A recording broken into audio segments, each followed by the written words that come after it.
Pang ilang araw na natin to? 5 na! Nakinig ba tayo? Yes! Makikinig ba tayo? Hindi! Mas lalakas pa tayo! Naman! Araw-araw ay may iba't ibang revelasyon tayong nalalaman!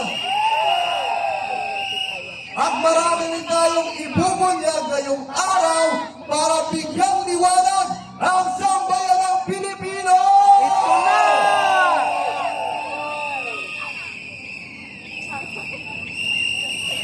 Sambayan ng Pilipino! At, pero Brad, Eric, andito si Brother Patrick Ong para mag-sign language para sa lahat ng ating mga kababayan, especially sa may mga PWDs. Maraming Pero may salamat. tinatawag tayo doon na differently abled. Yan ang ating tinatawag ngayon sa kanila. Maraming salamat, brother. May mga pasasalamatan pa ba?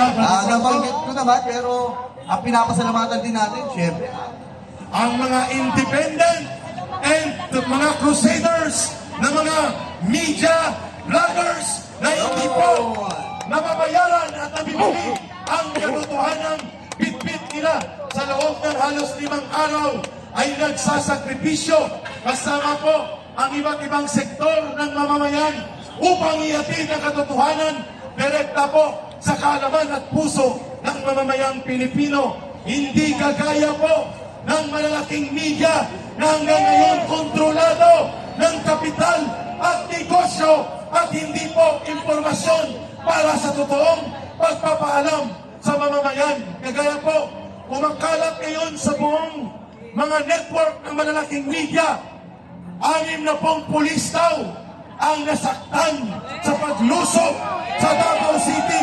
Tingnan mo, Jesus Christ! Totoo ba ito? sinungaling! Sinungaling! Sinungaling! Sinungaling! Sinungaling! Sinungaling! Sinungaling! Nandun po ako mismo at the front line kasama ang mga leaders at ministers at church workers ng ating mga kapatid na kapwa Pilipino sa Kingdom of Jesus Christ at the 0 hour ng paglusok ng halos 3,000 pulis, mahigit 2,000 nito, fully armed bilang mga armadong combat units na dineploy ni General Tory Marpila Tabalos.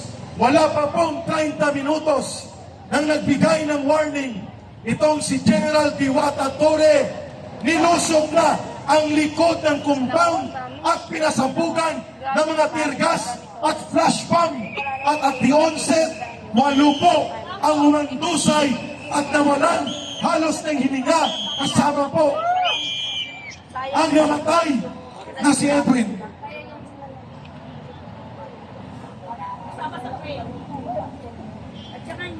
At yan mga kababayan, ganun po katindi ang ginagawang kasinungalingan.